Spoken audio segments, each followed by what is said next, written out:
Amen. And dito po kayo sa Mark chapter number 6. And pag-usapan po natin is actually yung first 6 verses po ng book ng Mark chapter 6. Although I understand na mahaba po yung chapter na binasa po natin kanina, but ang pag-usapan lang po natin diyan actually is yung first 6 verses, kasi I find it interesting dito sa Bible, sa Mark chapter 6. If you're going to look at it, we know that Jesus Christ is actually one, if not the best, right, na nag-minister. Pero isa po to sa mga pinaka-low part. Kung kukumpara natin yung ministry ni Jesus Christ for the whole 3 years, I think I would say that this is one of which na makikita natin na in the world standard, it's gonna be, kumbaga, hindi ganun ka-effective. Because even in verse number 5, pag tinignan niyo po dyan, and he could there do no mighty work, save that he laid his hands upon a few sick folk and healed them. So, he there refers to Jesus Christ. At ang sinasabi po ng verse 5 is the fact na kukonti lang ang nagawa na milagro ni Jesus Christ, okay, on that part of the Galilee. Pero punta muna kayo sa verse 1. Tingnan po natin muna yung context nung verse number 1, kung paano po nangyari na kukonti lang yung nagawang milagro, or kumbaga nalimitahan yung kapangyarihan ng Panginoong Hesukristo at this point. Well, verse 1 sabi po dyan, and when he went out from thence and came into his own country. So, ibig sabihin, ito po ay galing po, ay pumunta po siya sa sarili niyang bayan, and ito po yung bayan ng Nazareth, kasi siya po ay from Nazareth, and his disciples follow him, and when the Sabbath day was come, he began to teach in the synagogue, and many hearing him were astonished, saying, from whence this man hath these things? And what wisdom is this which is given unto him, that even much mighty works are wrought by his hand? At ang una kong gusto makakita po natin, mga kapatid, sa passage po na ito, is the fact na meron pong mga nagda-doubt sa prophet or sa knowledge ni Jesus Christ. By the way, ang pamagat po ng aking sermon ngayong araw pong ito is a prophet without honor. A prophet without honor. Kinuha ko po siya sa verse 4. Sabi po doon, a prophet is not without honor, but in his own country and among his own kin and in his own house. And makikita natin na in this place, sa Mark chapter 6, na si Jesus Christ pumunta siya sa kanyang sariling bayan, pero ang unang tanong sa kanya is the fact na, sino ba tong tao na to? Right? Saan niya nakuha yung kaalaman niya? Okay, paano siya nagkaroon ng ganito kalasing karunungan? At paano siya magkakaroon ng kapangyarihan para gawin itong mga bagay-bagay na ito? Napunta po kayo ng John chapter 7. So makikita po natin na mayroong doubt sa Panginoong Hesukristo. At ang una ko po gusto ko pong maunawaan po ninyo na kapag kayo ay isang, so to speak, prophet sa inyong sariling bayan, okay? Because the application of this sermon is hindi lang po in terms of a preacher, okay? Maaari po natin tong i-apply sa atin bilang mga, for example, soul winners, right? Na nagpe-preach ng gospel sa mga sarili po nating kapamilya, right? And if you are preaching the gospel sa mga kapamilya po ninyo, you know and I know na mahirap pong gawin yon. Actually, mas madali po na i-preach ang gospel sa mga hindi natin kakilala, right? Kaysa sa ating mga kamag-anak. And probably one of the reason why is because they doubt the wisdom that is coming from the Word of God. And I would just say this, na alam niyo mga kapatid, every time the Word of God is being preached, the world will always stand in awe about the wisdom of the Bible. Lagi pong mamaliitin or lagi pong hindi maiintindihan or magugulat, kung so to speak, ang tao kapag ang pinag-uusapan po natin ay ang wisdom ng Diyos. Kasi even the Lord Jesus Christ, pag tinignan niyo po nandiyan po sa John chapter 7, ang context po ng John chapter 7 is the fact na in the ministry of Jesus Christ, meron po mga instances wherein pinapahuli na actually siya ng mga Hudyo. At ito po yung isa sa mga instances wherein pinahuli siya ng mga Hudyo, pero hindi siya nahuli ng mga tao. Tingnan niyo po sa verse number 10, John chapter 7 verse 10. Sabi po dun, but when his brethren were gone up, then went he also up unto the feast, not openly, but as it were in secret. Then the Jews sought him at the feast and said, where is he? And there was much murmuring among the people concerning him, for some said he is a good man, and others said, nay, but he deceiveth much people. Howbeit no man spake openly of him for fear of the Jews. May putol po ako dyan sa kwento, but let me just turn there myself. Hindi ko po na-copy, I guess. Wait, hold on lang pa. So, John chapter 7, hindi ko napansin ngayon lang. So, dyan sa kwento na yan, pag tinignan nyo po, takot po yung mga tao sapagkat ayaw po nila pag-usapan si Jesus Christ because of the fact na natatakot sila sa mga Jews. And parang di yata siya dyan. Pero nung hinuhuli na siya ng mga Jews, ang sabi sa kanya is that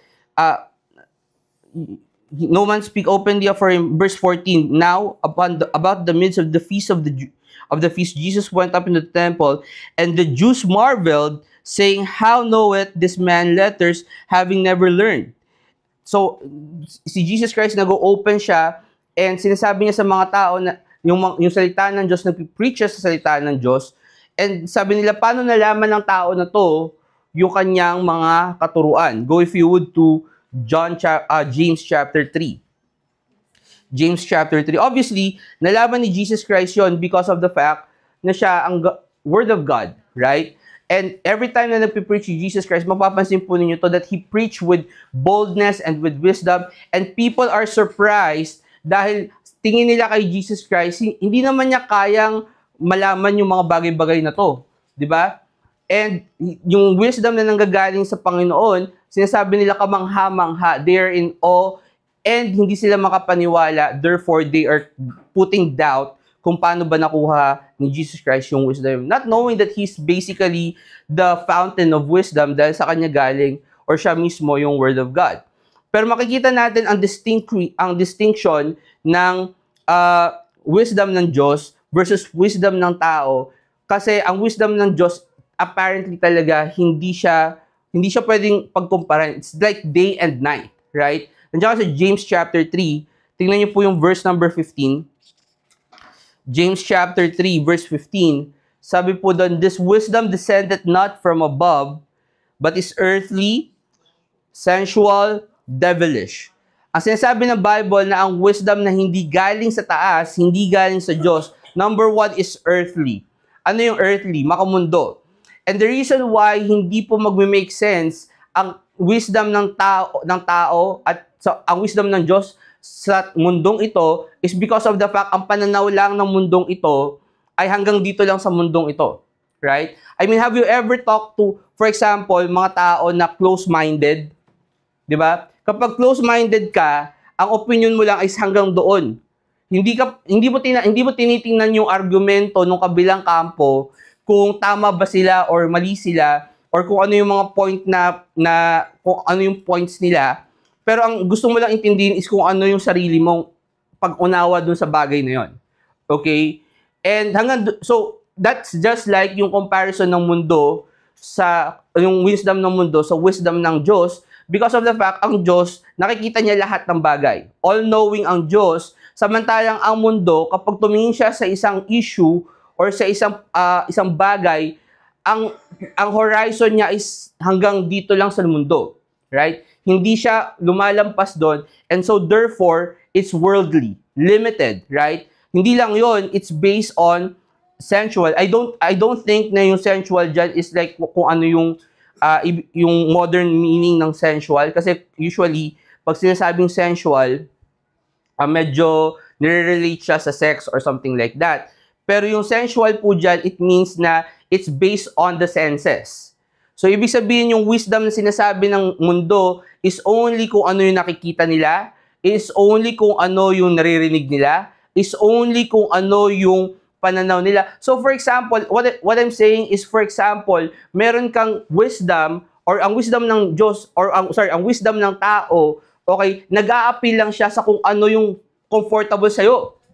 Right? I mean, kung makikita ninyo ang opinion ng mga tao, you would, especially kapag hindi siya based from the Bible, you would know, okay, na obvious na pinaprotektahan nila yung mga biases nila. And I'm just saying this as hindi siya, as not a bad thing or something like that. I'm saying this as human nature.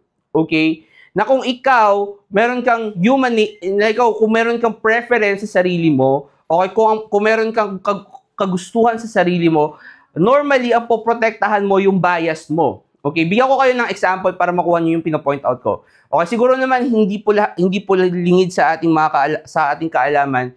Yung siguro some of you have already heard about the corruption in the Philippines. Okay? And I'm just bringing this up para makita po ninyo yung tawag nito, yung point na pinapakita ko sa inyo na ang tao naturally may bias. Okay? At poprotektahan niya kung ano yung bias niya. Kasi dahil pumutok yung issue na to, ang ginawa ng gobyerno, okay, nagtayo sila ng independent commission to investigate these things, right? Okay, bakit nila kailangan i-promote it as independent? Isip niyo, kasi pinopromote nila yun para isipin ng mga tao na ito walang bias to, right?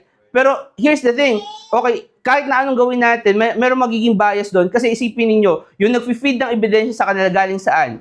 Galing sa Senado. Okay? At pansinin niyo yung mga witness, di ba? Yung witness lang, okay, I don't know, I'm not saying kung ano yung dapat niyo paniwalaan dito. I'm just saying na yung witness, nung nasa Senado siya, ang pinangalanan nila mga congressman. Nung nasa Congress sila, ang pinangalanan nila mga senador. Okay? So I'm just showing you, and I don't care kung ano yung opinion nyo, okay, because you're entitled to your opinion about that issue. Obviously, malalim na issue yung corruption. But what I'm just trying to tell you is ang tao meron siyang evident na bias, and kung yung bias na yun usually is based on sa mga senses niya. Okay? So ano yung komportable sa mata niya, komportable sa naririnig niya, komportable sa mga bagay na nararamdaman niya. And number 3, sabi doon, so it's earthly, hanggang dito lang sa mundo, it's based on your comfortability or based on your senses, and it's devilish. So, earthly, sensual, and devilish, ibig sabihin po, yung devilish, what it means is that the wisdom of this world is sometimes coming from the father of this world, which is the devil. Okay? And yun po yung masama na kapag ang subscription lang natin palagi is from the wisdom of the world, because of the fact that hindi natin alam that the wisdom of this world sometimes is devilish. Okay? Ano yung resulta nung wisdom of the world? Sabi dun sa verse 16, for where envying and strife is, there is confusion and every evil work. So sabi ng Bible na ang resulta nung wisdom based on earthly, sensual, and devilish is that it results to envying. It results to strife, pagtatalo-talo, and there's confusion. And the father of confusion basically is the devil, right? And verse 17, sabi doon, but the wisdom that is from above, so it's contrasting the wisdom of the world, saying it's earthly, sensual, devilish. Tapos sa verse 17, sabi niya, but the wisdom that is from above is first pure, then peaceable, gentle and easy to be entreated, full of mercy and good fruits, without partiality and without hypocrisy. So makikita natin na yung wisdom na galing sa Diyos, number 1, sabi niya pure. What it means it's pure is wala po siyang halo na bias, wala siyang halo na kasinungalingan. 100% na ang wisdom na galing sa Diyos is basically 100% true. Okay, that's what it means to be pure. And ang effect daw nun, sabi ng Bible, is peaceable. Think about the wisdom na binibigay sa atin pag nagsosoul winning tayo. 'Di ba? Kasi yung wisdom na nanggagaling sa Diyos, yung wisdom na kapag ikaw nakakausap ka ng tao at hindi na kayo nagkakaintindihan ng tao na yun dahil pinipilit niya na ang kaligtasan ay sa pamamagitan ng mga gawa, tatahimik ka na lang. Right? Or aalis ka na lang, or hahanap ka na lang ng ibang kausap mo. Kasi at the end of the day, ang nasa isip mo is, hindi naman worth it na pakikipaglaban na awayin ko tong kausap na to. Nevertheless, dahil wala siyang alam sa Bible, basically. Right? So, it produces peace. It's gentle. And it's easy to be entreated. Ano yung ibig sabihin? Gusto ko maunawaan yung, ano yung easy to be entreated? Ito yung klase ng wisdom na hindi mo na kailangan ipaliwanag because it's such a common sense kung iisipin natin. Okay? Na kapag ginawa natin or pag sinabi natin or inisip natin yung bagay na yun, hindi mo na kailangan isipin, tama to. Okay? It makes a lot of sense kapag galing po siya sa salita po ng Diyos. Now, I'm gonna give you some examples. Okay? Number one, for example, in salvation. Okay? Punta po kayo ng Colossians chapter 3. Colossians chapter 3. Wala po to sa notes ko, pero for example, in terms of salvation, ang wisdom ng tao is the fact na kailangan mong gumawa ng mabuti, right? At kailangan mong magpakabait and things like that para makapunta ka sa langit or somehow magkaroon ka ng pag-asa na pumunta ka sa langit. Okay? Whereas sabi ng Bible sa Ephesians chapter 2 verse 8 and 9 that for by grace are you saved through faith and it is not of yourselves, it is the gift of God, not of works lest any man should boast. So sabi ng Bible na ang kaligtasan natin ay sa pamamagitan lang ng pananampalataya. And tingnan mo yun, no? Kung titingnan mo, paano mo masasabi, Brother Chris, na mali yung wisdom ng mundo versus dun sa wisdom ng Diyos pagdating sa salvation? Here's the thing, hindi ka naman ginajudge ng Diyos sa mga mabubuti mong gawa. Tama? I mean, wala namang tao siguro na magsasabi na, oh, ikaw, kailangan mo magbayad ng 10 piso kasi nagbigay ka ng 5 piso sa mahirap ng tao. O ikaw, pinakain mo yung kapitbahay mo na nagugutom. O kailangan mo ngayon makulong ng 10 years. Meron mang ganon? Wala, di ba? Kasi hindi ka i-judge ng Diyos sa mga mabubuti mong gawa. I-judge ka ng Diyos sa mga masasama mong gawa. Kaya ang kaparusahan ng kasalanan mo sa Diyos is yung pagpunta mo sa impyerno. So kahit na, here's the thing, kahit na gano'n ka karaming kasalanan, kahit gano'n karaming kabutihan sa mundo ang gawin mo, hindi siya ma-outweigh ng kasalanan mo. Right? At yung common examples nga na binibigay sa atin palagi is, for example, nagpakain ka sa mahirap, okay, pero pumatay ka ng tao. Ikukulong ka ba ikukulong ka ba because of the fact na nagpakain ka ng mahirap? Or ikukulong ka dahil pumatay ka ng tao? Or pwede mo bang gamitin depensa doon sa judge na, Lord, judge, hindi na po ako pwedeng ikulong kasi magpakain naman ako ng maraming mga tao kahit pumatay ka. Right? Hindi pwede mangyari yon. So therefore, fake or hindi nila maintindihan. And kapag pinapaliwanag nyo to sa mga tao, hindi nila to maintindihan. Right? Na yung kasi ang wisdom ng Diyos, hindi ka makakagawa ng or hindi ka pwedeng hindi makagawa ng mali. So therefore, papadala ko yung anak ko, si Jesus Christ, para bayaran na lahat ng kasalanan mo. And kapag nagtiwala ka sa Kanya, pupunta ka na ng langit. Right? Kasi hindi naman natin talaga kaya maging 100% perfect. Kaya itong mga to, pag tinanong mo sila, hindi ka na ba nagkakasala? Hindi, nagkakasala pa rin ako. Pero, yung biyaya ng Diyos nasa buhay ko na kasi. Kaya, wala na yung kasalanan ko. So, tapos, kami ang i-accuse mo ngayon na nagbibigay sa inyo ng karapatan na gumawa ng kasalanan. Whereas kayo ang nagsasabi, di ba? Sila ang nagsasabi na kapag gumawa sila ng kasalanan, yung biyaya ng Diyos na sa kanila, so parang baliwala na yung kasalanan ginawa nila. Hindi po yun ang turo ng Bible. Ang turo ng Bible, kapag may kasalanan ka, kahit na save ka pa, sabi ng Bible, whom the Lord loveth, He chasteneth, and scourgeth every son whom He receiveth. Hindi pa po libre yung ginawa mong kasalanan, may kabayaran pa rin siya, kasi yung kasalanan mo, dito pa rin siya pagbabayaran sa mundo. So it's not necessarily, libre ka na, di ka na pupunta ng impyerno, wala nang kabayaran yung kasalanan mo. Excuse me, may kabayaran pa rin yung kasalanan mo, hindi na nga lang impyerno dahil ligtas ka na, kung hindi, dito na lang sa lupa yung kabayaran ng kasalanan mo. Tapos kami yung i-accuse mo na, sabi mo, you're giving people license to sin. Kayo yung nagsasabi na wala nang kabayaran yung kasalanan eh. Yung kasalanan nagawa ko? Ako? kahit na gumawa ako ng kasalanan, pag pumatay ako, hindi ako pupunta ng langit. Pero ako, yung gagawin kong kasalanan na hindi pagpatay, hindi pag-suicide, or whatever na standard ng tao, okay lang yun kasi it's all under the blood. Hindi ganun yun. Ang kasalanan mo, maliit man o malaki, okay, may kabayaran po yun. At hindi po hindi po yun free pass, yung kaligtasan nyo. Hindi yun free pass para mawala yung kabayaran ng kasalanan nyo dito sa lupa. Okay? Pero that's the confusion that they bring, right? And it results to a lot of confusion. Bakit? Kasi ang iniisip nila is yung kanilang sariling isipan, yung wisdom ng tao. How about sa family? 'Di ba? Sa pagpapamilya,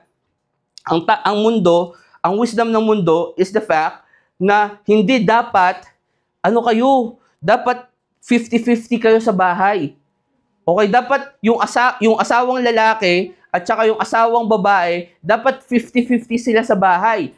Pero ito ba yung tamang tinuturo ng Bible? Tingnan niyo sabi ng Bible sa Colossians chapter 3 verse 18. Sabi ng Bible, "Wives, submit yourselves unto your own husbands as it is fit in the Lord. Husbands, love your wives and be not bitter against them."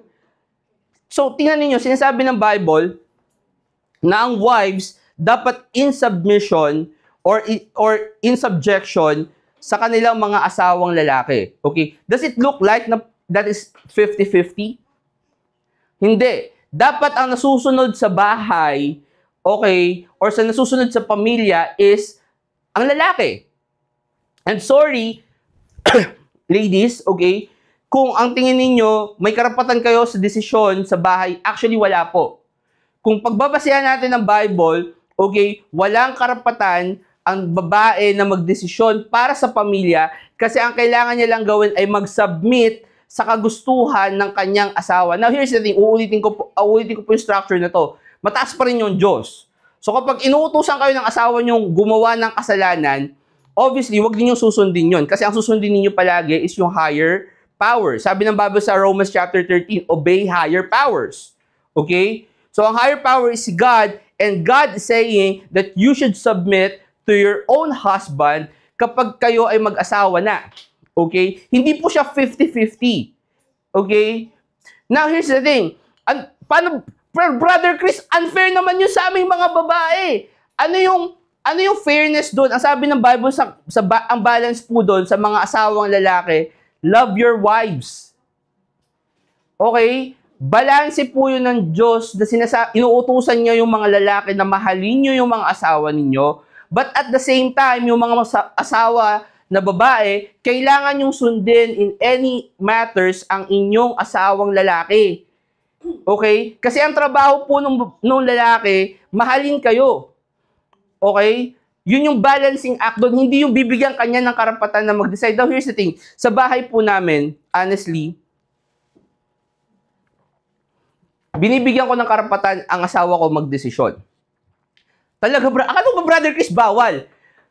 Kung ano yung magiging kortina ng bahay namin, ano yung magiging ulam namin, okay? Kung ano yung bibilhin niyang dilata or kung anong hotdog, tender juicy ba or bossing? Bahala ka na! 'Di ba? Okay, hindi naman po pwedeng ako pa rin mag-iisip nun. Right? What I'm saying is, okay, if you're a loving husband, you're gonna give room for some decisions na gagawin ng asawa nyo. But in general, okay, tinuturo ng Bible that you have to submit to the authority of your husband para po sa mga big decisions. For example, saan kayo magsisimba? Okay? Kung kunyari po, for example, ganito. Okay, may discussion kayo about church. Saan kayo magsisimba? Kung saan ang gusto ng asawa ninyo magsimba, doon kayo magsimba. Okay? Na lalaki. Okay? I'm talking about the ladies. Na kung saan ang gusto ng asawa ninyong lalaki na magsimba, doon po kayo magsimba. Hindi po pwede, ayoko dyan, hindi na ako magsisimba. Ang sabi ng Bible, submit to your own husbands.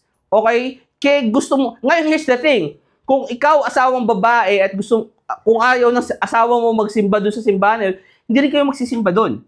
Okay? Because of the fact na ang kailangang masunod sa bahay sa mga big decisions or in general is the husband. Verse 20, sabi po doon, children, obey your parents in all things, for this is well-pleasing unto the Lord. Ito pa ang isang sinasabi ng Bible ng Bible na ang ng mga anak, they should obey their parents in the Lord. They should obey the parents. Okay? So ibig sabihin under authority ang mga anak sa mga magulang nila. Okay? Wala rin po kayong karapatan.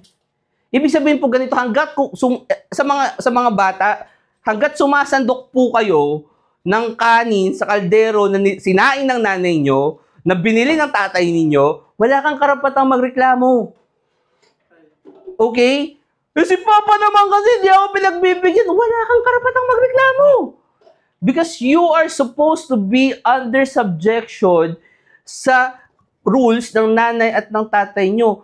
So, wala kang karapatang magreklamo. Yung freedom na meron ka is because of the fact na decide ang nanay at ang tatay mo na bigyan ka ng freedom na yun. Hindi siya automatic sa'yo. Hindi po, sorry, pero hindi po siya protected ng Constitution or whatever, okay? Wala kayong karapatan na, ang karapatang meron kayo is the fact na binigay siya sa inyo ng mga magulang ninyo. So, huwag kayong magrereklamo sa kung ano yung papagawa sa inyo. Pero tingnan niyo, ano yung balancing act doon? Okay? Verse 21. Nakikita niyo yung balance ng Bible na merong binigay na kautusan hindi lang sa lalaki, kundi pati doon hindi lang doon sa babae, kundi pati doon sa lalaki. Okay? Hindi lang binigyan yung kautusan sa mga anak, pero tingnan niyo sa verse 21, sabi doon, fathers, provoke not your children to anger, lest they be discouraged. Okay? So, sinasabi ng Bible na may utos din sa mga asawa or sa mga magulang na huwag ninyong gagalitin yung mga anak ninyo. Yes, meron kang authority sa mga anak mo. Yes, pwede mo silang paluin, pwede mo silang disiplinahin, and pwede mo silang pagalitan. But then, sabi ng Bible, provoke not your children unto wrath. Paano mo sila ipoprovoke unto wrath kapag, for example, wala ka ng oras sa kanila? Kung puro disiplina ka na lang, pero hindi mo pinapakita yung pagmamahal mo sa mga anak mo, wala ka ng oras, puro ka na lang trabaho, tapos pagdating mo sa bahay, galit ka. Yeah, provoke your children unto wrath po ang tawag doon. Kapag hindi mo pinapakita ang pagmamahal mo sa mga anak mo, pero dinidisiplina mo sila, that is provoking your children unto wrath. Okay, so kung ano man maging form nun, in a sense na wala kang oras sa kanila, okay, in a sense na hindi mo sila inaalagaan or hindi mo man lang sila kinakamusta pag nasa bahay ka or pag dumating ka sa bahay mo, that is provoking your children unto wrath. Now, I'll stop here kasi I'll just say this, no? Kasi marami pong nagsasabi and maririnig nyo to na wala daw karapatan ang, for example, ang anak na umalis or kunyari ang asawa, wala daw karapatang hiwalayan yung kanyang yung asawang babae, walang karapatang hiwalayan yung kanyang asawang lalaki. Okay? And things like that. And I would agree, okay? Hindi po option sa isang mag-asawa ang divorce or ang hiwalayan. Okay? Sa mga single men po natin, bago po kayo magpakasal, siguraduhin nyo na tingnan nyo siya sa mukha, eto na ang babaeng papakasalan ko sa habang buhay. And ganoon din sa mga single ladies, okay? Tingnan nyo na siya sa mukha, sabihin nyo, eto ang susundin kong lalaki sa buong buhay ko. Kasi yun lang ang pwedeng desisyon na gawin niyo. And after you make the decision, final na po yun. Wala na pong, ayoko na. Okay? Hindi po option ang paghihiwalay or ang pag-divorce, so to speak, okay, sa pag-aasawa po. Now, sinasabi nila, Brother Chris, so dapat talaga wala tayong divorce. Okay, hindi ibang issue po 'yun and I'm not gonna dwell on that. Pero marami po kasi sinasabi na wala po silang karapatan na manghiwalay. And I agree, okay? Pero here's the thing. Kahit na po wala silang karapatan, dahil sila po ay tao, you have to factor in lahat po tayo mga tao makasalanan. So kapag hindi nyo to ginawa, okay, hindi nyo to ginawang mga bagay na to, yung for example, submit your wife, submit your husband, submit yourselves unto your own husband, tapos husbands love your wives. Pag hindi nyo po to ginawa, kahit na wala silang karapatan, gagawin po nila yon. Malibang ilihiwalayan ang anak, or malibang hiwalayan ng asawang babae ang asawang lalaki, mali. Pero kapag hindi mo pinakita ang pagmamahal mo sa asawa mong babae, dahil tao yan at nagkakasala yan, pwede yang gumawa ng mali. Tama? Kasi ang sasabihin nila, hindi, walang karapatan, hindi mangyayari yan sa mundong to. Okay, excuse me, nasa mundo ka ba? Sa isang planeta ka pa meron, hindi mo ba nakikita na may mga tao naghihiwalay? And ang sasabihin nila, actually, hindi mo pwede yan i-compare dun sa servants. Di ba? Yun ang argument nila. Hindi yan kapareho ng servants na po pwede kang maghanap na lang ng ibang trabaho. Hindi yan katulad ng church na pwede ka na lang maghanap ng ibang church, right? And I would say, logically, yes. Pero tingnan natin yung chapter. Tingnan niyo yung Colossians chapter 3. Verse 18, wives. Verse 19, husband. Verse 20, children. Verse 21, fathers. Verse 22. So sasabihin mo ba sa akin na hindi natin pwedeng i-compare yung servant sa asawa? It's in the same chapter. Right? So ang pinapakita ko sa inyo, yes, merong karapatan yes, walang karapatan ang asawang babae or ang asawang lalaki na maghiwalay, pero dahil sila in the flesh, pwede nilang gawin yon. Just like na inuutusan ng Bible, for example, tingnan nyo to, servants, obey in all things your masters according to the flesh, not with eye service as men pleasers, but in singleness of heart fearing God. So inuutusan siyang Bible, sumunod ka sa lahat ng bagay. Okay? Pero there's a point na kapag napuno na yung servant na yun, magre-resign yun. Tama? Merong point na, for example, sinasabi ng Bible na respetuhin natin yung mga pastor, right? Give double honor to the pastor. Pero there's a time kapag, kapag sobrang weird at pangit na yung preaching ng church, there's a time to leave. Okay? And here's the thing. Yes, iba ang sitwasyon ng asawang babae at ng mag-asawa sa servant. Okay? Pero nangyayari po 'yun. Nagkataon lang magkaiba yung kontrata. Kasi sa kontrata ng servant tsaka ng amo, may termination. Okay? Sa pag-aasawa, wala namang expiration date ang marriage license, tama? Okay? Bakit?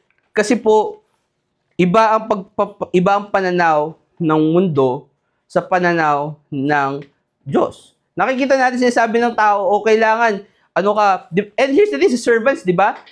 Ang turo ngayon sa mga kumpanya, may karapatan na yung mga empleyado patungkol doon sa kumpanya. Ikaw ba nagtatag ng kumpanya? Right? Ikaw ba yung stockholder or whatever doon sa kumpanya? As long as hindi ikaw yung empleyado, sumunod ka, right? Sa boss mo. Okay? Or what about sa pagdidisiplina ng mga bata? Okay? Ang common na knowledge ng mga tao sa mundo, sasabihin nila, wag niyong paluin. 'Di ba? Kausapin niyo lang. Okay? Wag niyong papaluin kasi corporal punishment 'yan. Okay, masama 'yan, hindi dapat ginagawa 'yan. Ano sabi ng Bible? Punta po kayo ng Proverbs chapter 22 punta na lang po kayo ng number 17. Number 17. I'll just blow through these verses para hindi na po kayo masyadong mahirapan. But in Proverbs chapter 22, verse 15, sabi po na foolishness is bound in the heart of a child, but the rod of correction shall drive it far from him.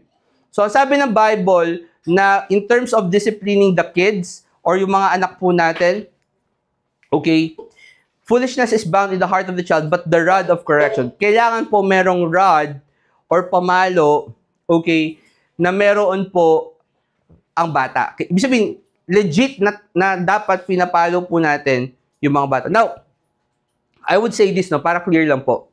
Okay? Kasi may mga Baptist na i-interpretin po nila to Especially nung nangyari sa Pampanga, kung matatandaan niyo po yun.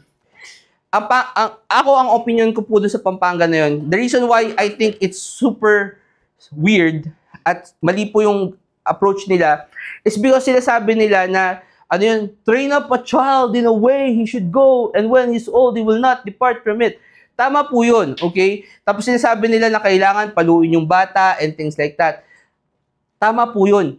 Dapat siyang paluin ng magulang niya. Okay? Here's the thing. Wala po akong karapatang paluin si Jamel. Okay? Kahit na, alam mo yun, kahit na sabihin pa sa akin na, oy, ang kulit-kulit yan ni Jamel, ganyan-ganyan. Wala po akong karapatang paluin siya. Alam niyo kung bakit? Kasi hindi ko naman siya anak. Okay? Kung si Zeki yan or si Phoebe yan, yes, oo, papaluin ko po yung anak ko. Pero wala po akong karapatang paluin yung anak ninyo. Okay? So this weird thing na, magtatayo ko ng orphanage, tapos pwede ko silang i-corporal punishment and things like that. Hindi po tinuturo ng Bible yon. At huwag kayo gumamit ng Bible verse para protektahan yung pangit ninyong gawain sa Pampanga. Kasi nadadamay po yung mga matitinong gumagamit ng Bible. Right? And sasabihin nila, hindi, Brother Chris, mali talaga yung pagpapalo. Kasi mali yung pag-execute nyo ng palo. Okay? Minsan, sasabihin nila weird. Kasi tatanungin nila, number one, kailan daw dapat pumalo ng bata? Pumalo ka ng bata kapag hindi ka sinunod ng anak mo. Okay? Gano kaaga yun? Usually, 6 months pa lang po ang bata. Kapag nagsimula na yung maglikot at sinabi mong no, tapos sumunod pa rin siya, at ginawa pa rin niya yung gusto niyang gawin, paluin mo na yung bata. Grabe ka naman, Brother Chris! Kasi naman, ang interpretation mo, 6 months years old, papaluin mo lang. Hindi ganun yung pagpalo! Siyempre, natural, mamamatay yun. Diba? Common sense. Kapag 6 months old pa lang yung bata, to the point, paluin mo lang siya, to the point na masasaktan siya, maiintindihan niya na mali yung ginagawa niya. Pero ang interpretation, paluin mo yung bata. So, ibig sabihin ba kailangan kong gumamit ng arnis para paluin yung 6 months old? Mali yun! Okay? Hindi po yun ang sinasabi ng Bible. That's why what I'm saying is, alam nyo, minsan, hindi nila maisip yung sinasabi. Ang purpose po is to correct, not to kill. Sabi po ng Bible, rod of correction, hindi po rod of murder or something like that, okay? Hindi po sinabi, rod of correction, para itama po. At ito po yung mali. Kaya sinasabi nila, mali yan. Mali talaga yung pamamalo. Kasi yung mga namamalo, papaluin lang.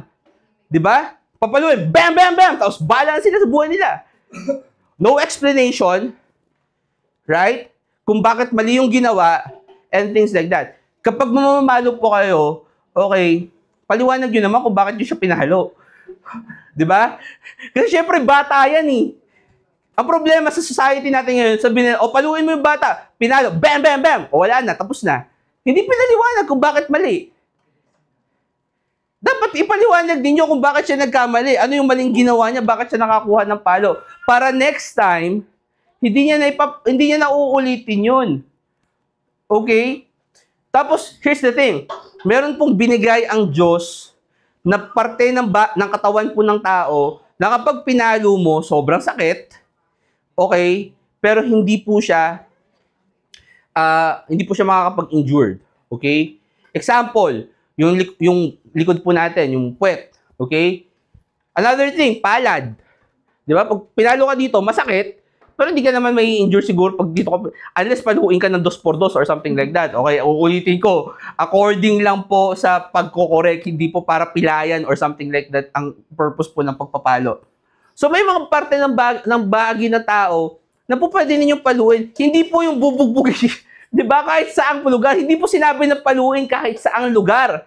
Or kahit saang bahagi ng katawan ng tao, pwede mong paluin. Merong ginawa ang Diyos. Hindi nyo ba naisip yun? Bakit ganun yung structure ng katawan natin? Bakit mas maraming muscle sa bandang likod? Yun po yung purpose nun. Na kapag ikaw, nagkamali ka at may magulang kang mapagmahal, na dapat papaluin niya yung bahagi na yun ng katawan mo para maramdaman mo at malaman mong masakit.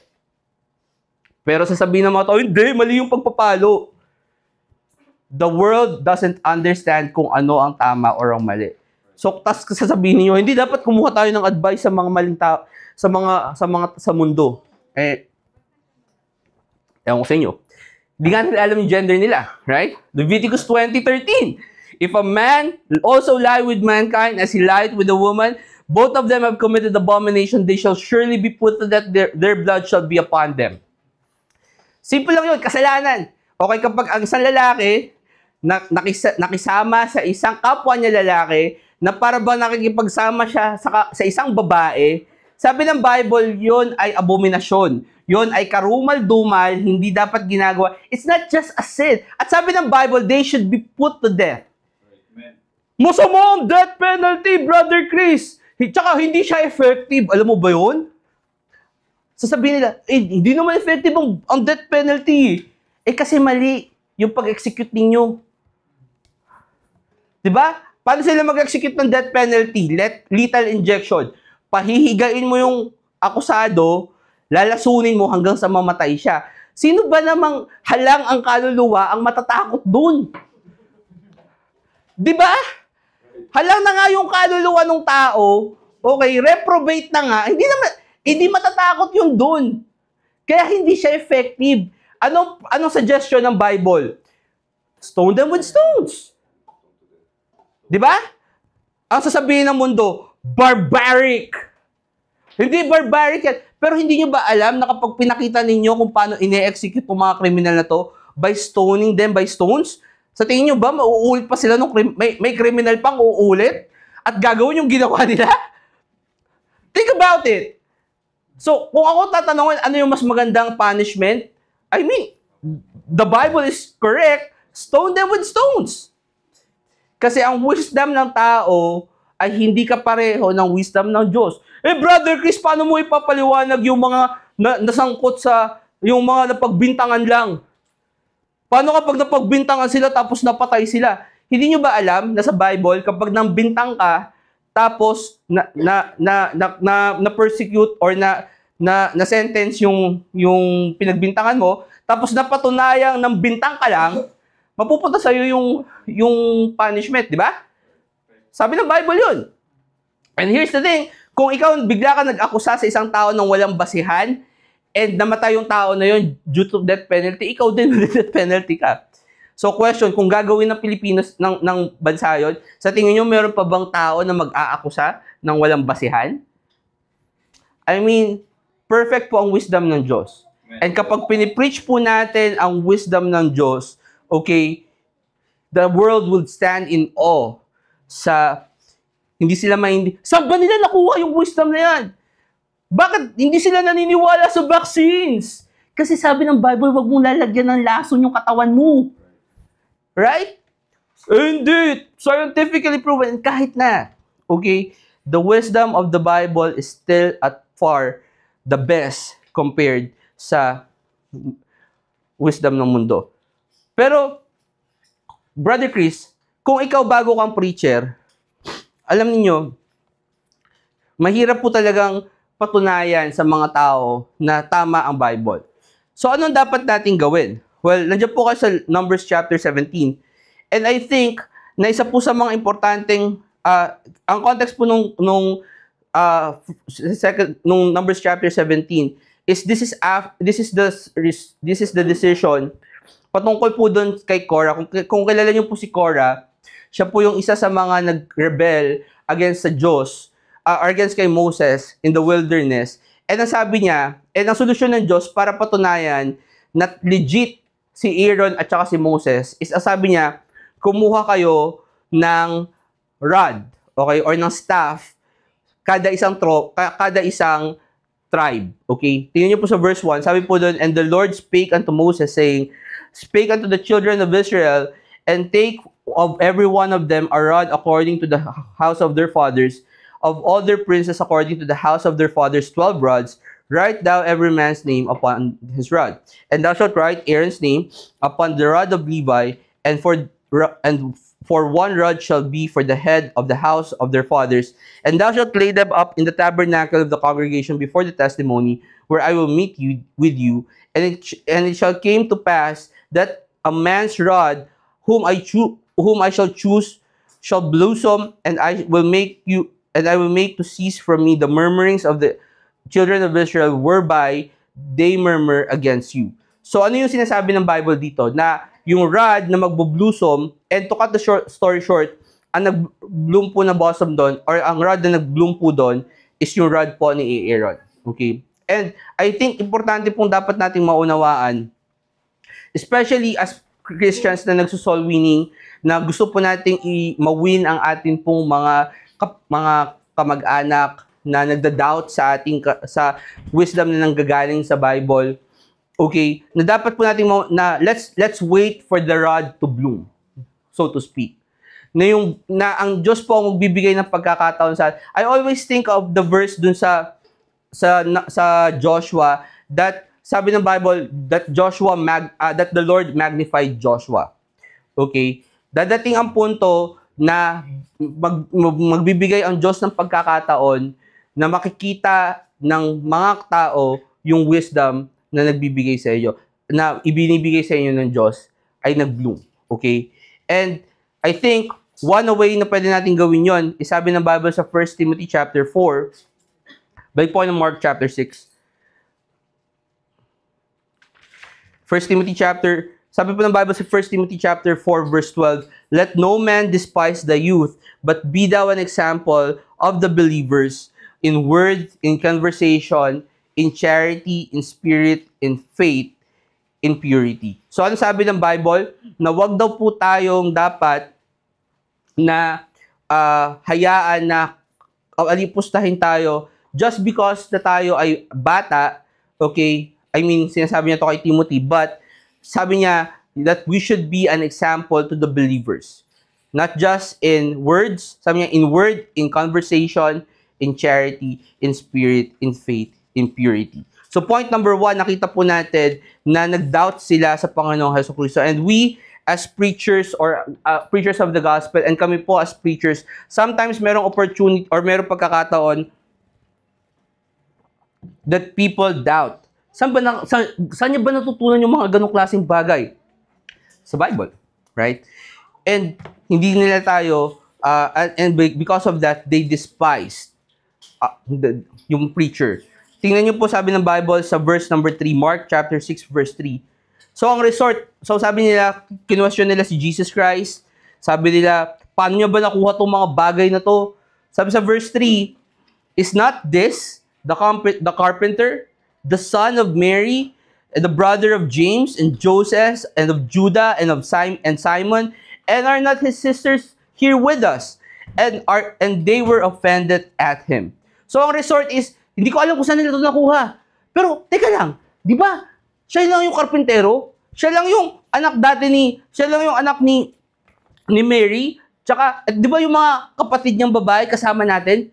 So ano po pinapakita? Na ang susunod nilang excuse to give you, to put down your integrity and your reputation as preacher is, kakilala ko sila eh. Familiar kami.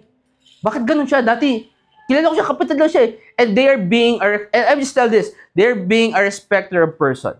Kasi dapat po nating maunawaan na it's not really that important. Hindi po ganun kahalaga kung sino po ang nagsasalita.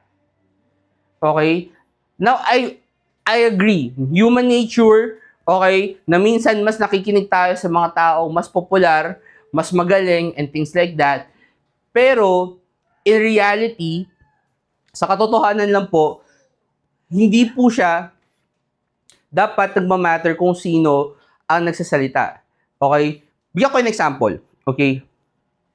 Kapag sinabi ko sa inyo, okay, na ang mundo, billions of years ago, ay isang maliit na wala, tapos umikot, tapos biglang sumabog, okay, pag ako ang nagsabi na sasabihin nyo sa akin, baliw ako. Tama? Bakit? Kasi di mo ako kilala eh. Ba't hindi nyo sinasabihang baliw si Richard Dawkins? Diba? But hindi yung sinasabi yung baliw si Michio Kaku or these people na nagsasabi na ang mundo ay galing sa Big Bang Theory. Pero kung isang walang kwenta, isang ordinaryong tao lang ang magsabi sa inyo nun sa street, tatanong mo, lasing ka ba? Naka-drugs ka ba? Bakit? Kasi normal na tao lang yun eh. And these people are being respecter of person. At alam nyo, minsan, hindi bago yun eh. Kasi ganun talaga ang nature po ng tao. Punta po kayo ng 1 Samuel chapter 17. Kilala niyo yung kwento ni David? Kilala niyo kung sino yung unang hater ni David? Diba? Yung unang hater ni David, okay, yung kanyang kapatid. Bakit? Kasi kilala niyo yung kapatid niya eh. Diba? Sabi doon, simulan po natin, mahaba po yung 1 Samuel 17. Basahin po natin sa verse 22. Simulan po natin. Sa verse 22, sabi po doon, "And David left his carriage in the hand of the keeper of the carriage and ran into this army and came and saluted his brethren. And as he talked with them, behold, there came up the champion, the Philistine of Gath, Goliath by name, out of the armies of the Philistines, and spake according to the same words. And David heard them. And all the men of Israel, when they saw the man, fled from him and were sore afraid." Take note po sa verse 24, sabi po doon, all men of Israel. Lahat. Kasama yung kapatid ni David. In fact, kasama si Saul. Kasama yung hari na natakot at umatras nung nakita nila si Goliath. Okay? Tapos, ano naging reaction? Sabi ng Bible sa verse 25, "And the men of Israel said, Have you seen this man that is come up? Surely to divide Israel is he come up. And he shall be that the man who killeth him, the king will enrich him with great riches, and will give him his daughter, and make his father's house free in Israel. And David spake to the man that stood by him, saying, What shall be done to the man that killeth this Philistine, and taketh away the reproach from Israel? For who is this uncircumcised Philistine, that he should defy the armies of the living God?" So, pag tinignan niyo yung wording, doon sa verse 25 at sa verse 26, sinabi niya kung ano yung magiging reward pag natalo mo si Goliath. Tapos parang sa verse 26, when you read that, si David parang ano nga ulit yung magiging reward? And yun yung nakita ni Eliab. Pero hindi niya nakita yung last part nung sinabi ni David, nung sinabi niya na, sabi niya sa verse 26, "And who is this uncircumcised Philistines that he should defy the armies of the living God?" So verse 27, "And the people answered him after this manner, saying, So shall it be done to the man that killeth him." Verse 28, ito po yung unang hater ni David. "And Eliab his brother heard that when he spake unto the men, and Eliab's anger was kindled against David. And he said, Why camest thou down hither? And with whom thou hast left those few sheep in the wilderness? I know thy pride."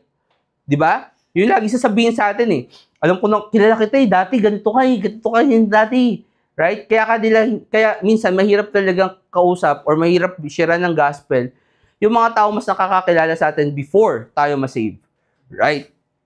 Ang sabi pa doon, "I know thy pride, the naughtiness of thine heart, for thou art come down that thou mightest see the battle." Hindi, bibida-bida ka lang naman dito eh.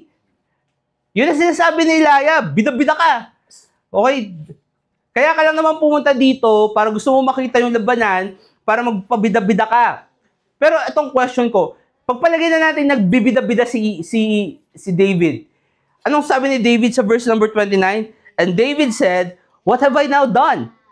Is there not a cost?" Ipagpalagay na natin bida-bida si David. Okay? Which is not true. Ano ang pinakamalaking problema? Hindi naman yung pagbibida-bida ni David eh. Ang malaking problema na yung lahat, lahat, kasi sabi, all men of Israel, lahat nagsitakbuhan nung lumabas si Goliath at walang gustong makipaglaban kay Goliath. Yun yung problema. Ikaw naman, grabe ka naman makapagsalita, Brother Chris. Alam niyo kung kahit grabe ako makapagsalita, bida-bida ka, kahit na bida-bida ako, ang problema, wala kasi nagpe-preach ng mga dapat na pinipreach ng mga pastor dito sa Cavite. Bakit kailangan nyo pang sumigaw? Bakit kailangan nyo pang magalit? Kasi walang nagagalit. Kahit na sabihin nyo pang bida-bida ako, kahit na sabihin nyo pang, wala ka namang karapatan eh. Bakit ang tanong? Wala bang dapat na ikabahala? Kung maraming mga tao ang ang pupunta ng impyerno dahil walang manang concern na mag-soul winning, or kung soul winning man sila, false gospel pa yung dala-dala nila, right? Wala pang dapat dahilan na matakot ka or magalit ka? Is there not a cause? Kasi ang tingin lang nila yung tao si David. Hindi na tinitingnan ano ba talaga dapat yung mangyari. Pagpalagay na, sige, bida-bida na si David. Which I don't believe na bida-bida si David dito. Kasi sino ba namang bida-bidang tao ang papakamatay na lumaban sa, alam niyo yun, sa 9 feet. By the way, 9 feet lang po si Goliath, ha. Hindi po siya 150 feet or something like that. Okay? Hindi po to David and the Beanstalk, okay? Na kwento sa 1 Samuel chapter 17. Okay? Ito po ng Acts 9. Acts 9. Bigyan ko pa po kayo ng isang example. Acts 9. How about Saul? Right? Kasi ito palagi, gusto ko pong pakita sa inyo na hindi po ito extraordinary thing kapag ang mga kapatid niyo laging binobrought up sa inyo, ikaw nga, dati ganito ka eh, ganyan. Lagi po itong nangyayari kahit sa mga Bible characters in the Old Testament. Tingnan niyo po si Saul sa New Testament naman tayo. Okay, verse 26, Acts 9:26. And when Saul was come to Jerusalem, he essayed to join himself to the disciples, but they were all afraid of him and believed not that he was a disciple. Bakit? Kasi si Saul, pinipersecute niya dati yung mga Christians, right? Hinuhuli niya, pinapakulong niya, pinipersecute niya. And so therefore, itong mga Christians na to takot because of the fact na baka naman itong taon to spy lang, right? Verse 27, but Barnabas took him and brought him to the apostles and declared unto them how he had seen the Lord in the way, and that he had spoken to him, and how he had preached boldly at Damascus in the name of Jesus.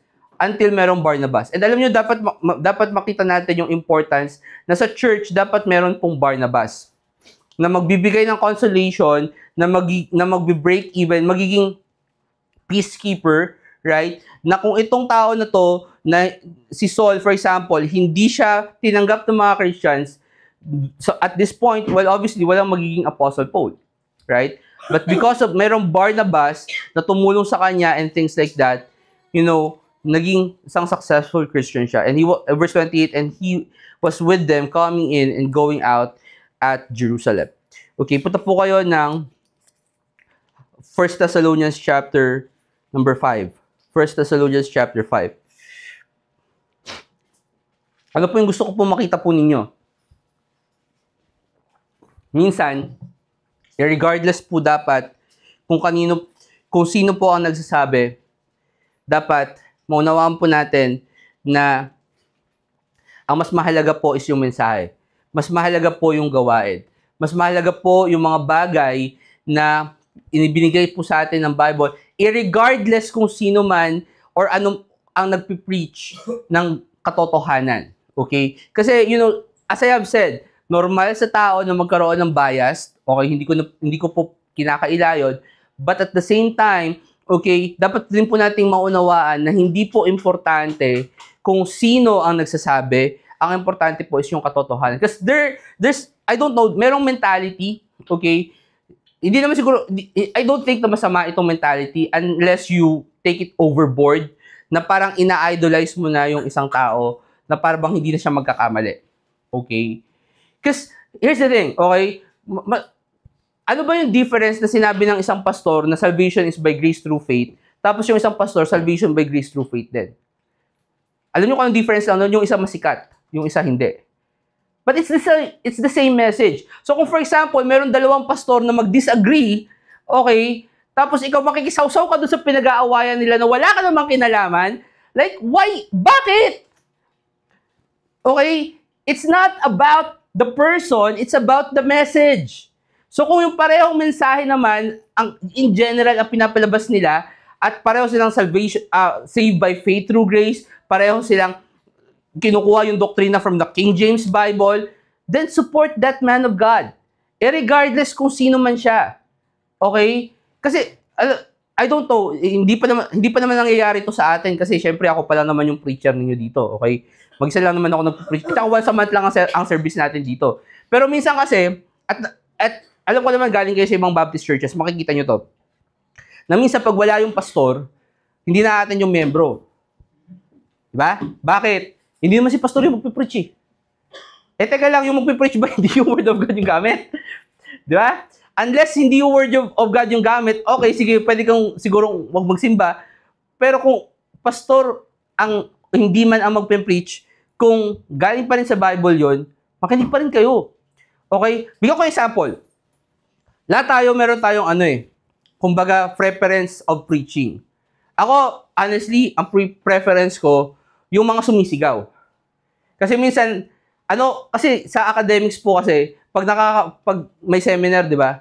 Tapos ang speaker, alam niyo, yung tahimik, di ba nakakaantok? Okay. So ako, ang preference ko po talaga sa preacher, kapag gusto ko yung sumisigaw.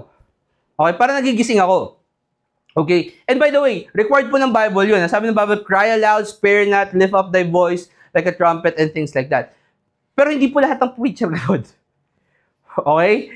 Let's be honest. Mahirap po sumigaw. Okay? Ako mawala na yata ako ng boses. Mahirap po sumigaw. Okay? And hindi po lahat ng preacher ganun. May mga preacher na tatayo lang dito, okay? At magsasalita sila, okay? Tapos hindi naman sila sisigaw or something like that. Okay? Pero ito gusto ko maunawaan ninyo. Kung galing siya sa King James Bible, okay, at gumagamit siya ng mga Bible verses, at pinapaliwanag niya yung mga verses na yon, irregardless kung sumigaw man siya or hindi, I will take that person kesa dun sa sigaw nga ng sigaw na wala namang kwenta yung pinagsisisigaw. Okay, you got my point? Na hindi po, hindi lang siya dun sa tao. Okay? Wag po tayong, gusto ko lang sa preacher sumisigaw. So kahit pala sumigaw ako dito na, sin is wrong! Sin is wrong! Okay na sa inyo yun? Diba? Hindi po ganun yun eh. Again, kung may preacher na tahimik siya mag-preach, pero galing sa King James Bible, I would take that one compared dun sa tao na sigaw nga ng sigaw, diba? E di sana mag-iglesia ni Cristo na lang tayo. Diba? Ang mga preacher nila dun, lahat dynamic. Bakit? Pinag-aaralan nila yun eh. Kaya ko po, disclaimer ha, hindi po dahil galing ako sa iglesia ni Cristo. Okay, yung boarding house po kasi namin nung college, katabi po ng, ang tawag nila doon? Kapilya. Okay? So, maririnig mo yung preacher, sabi ng Bible! Ganun sila mag-preach sa iglesia ni Cristo. Okay? Pero mali naman yung sinasabi nila.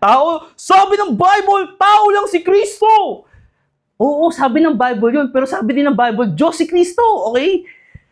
Pero, yun. Right? Sabi ng Bible sa Hebrews, nasa po, 1 Thessalonians 5. Sabi ng Bible sa 1 Thessalonians 5:12, and we beseech you, brethren, to know them which labor among you and are over you in the Lord, and admonish you, and esteem them very highly in love for their work's sake, and be at peace among yourselves. Ano sinasabi ng Bible? Yung nandito po. Okay? Kasi minsan, di ba, ulitin ko po, hindi ko po sinasabing masama na meron kayong idol na preacher. Okay? Pero, kung meron kayong pastor dito na nagpipreach naman ng tama, okay? Na tama naman yung sinasabi, galing naman sa Bible, okay? Mas pahalagahan nyo po yun kesa dun sa idol ninyo na pastor. I get it. Idol mo yun. Okay? Idol. Okay, I get it. Pero pakinggan mo yung pastor na nagpe-pray para sa'yo, di ba?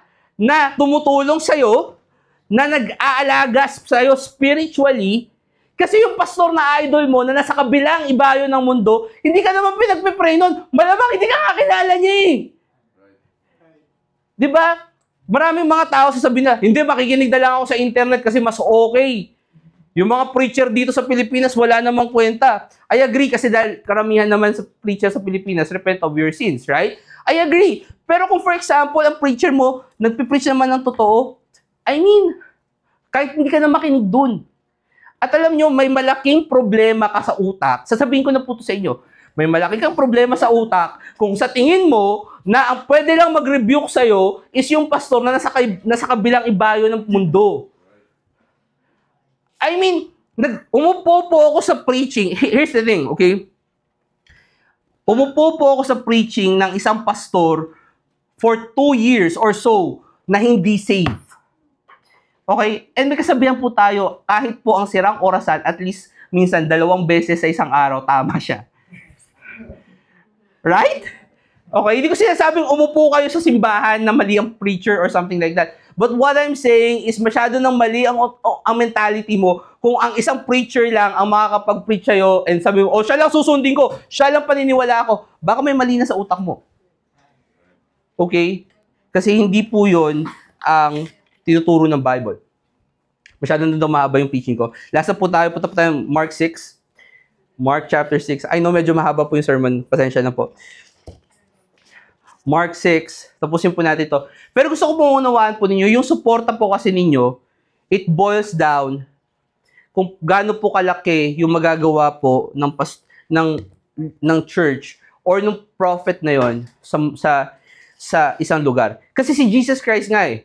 Tingnan niyo yung Mark 6 verse 5. Sabi doon, and he could there do no mighty work, save that he laid his hands upon a few sick folk, and healed them, and marveled because of their unbelief, and he went round about the villages teaching. Ano sinasabi ng Bible? Si Jesus Christ, dahil hindi siya masyadong pinaniwalaan, dahil wala siyang honor, dahil hindi siya binigyan ng honor or ng respeto sa bayan niya, hindi siya nakagawa ng maraming mga trabaho.